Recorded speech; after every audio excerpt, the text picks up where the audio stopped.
Friends, Brian here for Yes You Can Play Guitar. If you are new to my channel, what we do here, I've been a professional musician, guitarist, and guitar teacher for over 30 years. Yeah, that really makes me feel young, doesn't it?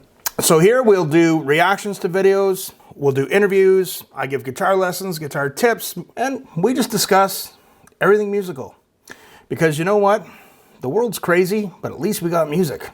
Now, for all of you out there, we've done a lot of deep dives with different bands. This is going to be a bit of a different one today.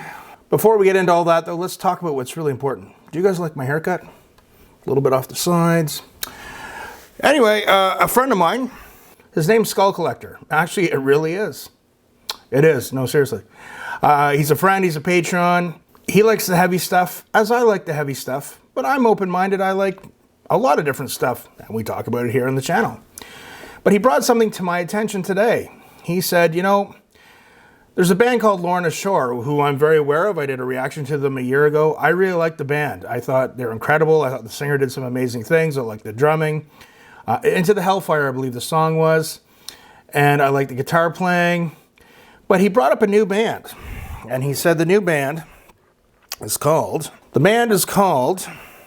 I've never heard of them before, Endavinera. I believe the song's called Death's Calling. Anyway, Skull Collector told me, he said, there's some controversy out there of whether or not they've ripped off Lorna Shore into the Hellfire. So I'm going to listen to this song. I don't know this band from Adam. I'm going to listen to it. He wanted to get my professional musician, professional guitar player opinion on it. If I think there's some similarities, I'll tell you at the end. But we're going to check this out. Endavinera, Death's Calling. That logo looks a little familiar. Just saying. Well, let's check this out.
Okay, so, you know, these guys have a positive attitude about life, and that's fantastic. I remember that when I was young. I was walking around angry. And you know what? I was angry all the time, and looking back, I don't even really know why. That maintaining that level of anger is very difficult as you get older. But, you know, what would have really been cool is if they put this song in a major key and made it sound more happy. That would have really been cool. So, we want to be fair, and we want to be positive on this channel. So, there are a lot of similarities to Lorna Shore, into the Hellfire here. I think one of the things with Lorna Shore is when I first heard them, of course, I've for many years, you know, listened to thrash metal, was into death metal. I've listened to the heavy stuff, and there's progressions. Things are going to get heavier, things are going to get faster. But Lorna Shore, they were a little different. And with Will Ramos's vocals, he was doing a few things where people were like, especially at the end, that's what I was waiting for. And this, at the end, where people were like, oh my God, what is this? What is this guy doing? Is he even human?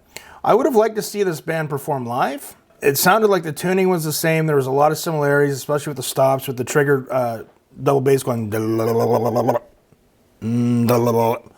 with the heavy vocal. Yeah, there's a lot of similarities there. Again, I'm not gonna, you know, I'm not here to rag on this band. Yeah, I think, as I said, I think even the tuning was the same, even right down to the logo. But, you know, that being said, the band still had talent. They probably put a lot of work into this song. I would have liked to have also seen a live performance of them. But yeah, I think one of the things too with Lorna Shore, what they did, they had a little bit of a new spin on things. Again, going back to Will Ramos's vocals, a little different. So people are going, wow, you know, what is this? But whenever something new comes out and it works, people are going to, you know, they say imitation is the highest form of flattery. And there's going to be bands kind of borrowing and saying, oh, well, that worked for them. Maybe we need to tweak a few things. Guys, look when Metallica came out. How many thrash bands or offshoots did they inspire? So again, you know, I've always been the type of person too, you know, like if I don't like a video, it's sometimes it's very difficult to publish. Sometimes I'll just put it to my Patreon. But I try and be as honest as I can. I'd be like, yeah, there's definitely some strong similarities there. I hope they don't get into any legal trouble from Lorna Shore, but you know, we know sometimes when some songs are really close or they're borrowing ideas, we're all going to have influences. We're all going to come up with riffs sometimes that kind of sound like something else. There was an instance a while ago, you know, a famous metal band called Machine Head, who I happen to be a fan of. I interviewed a former member, Phil Demmel, a few weeks ago. You should check that out if you're new to my channel. You know, they had a song, and the riff sounded very much like a Devin Townsend Strapping Young Lad riff. It was brought to his attention. He didn't take legal action. He just said, it's metal, man. Cool. You know, things happen. And sometimes when you get talented musicians, sometimes you come up with riffs and things happen. But yeah, this one was cutting it pretty close. Again, I hope they don't get into any legal trouble. I wish this band all the very best. What do you guys think? Do you guys think it sounds a lot like Lorna Shore Into the Hellfire? But as I said, even the logo was very similar. Yeah, so thank you to Skull Collector for bringing that to my attention. I wish this band the very best. Hopefully they'll find more of their own sound. But, you know, we all have influences. Things happen, but that one was cutting it pretty close. All right. Remember, guys, click subscribe. And remember, practice hard, but practice smart. No excuses, and we'll see you soon.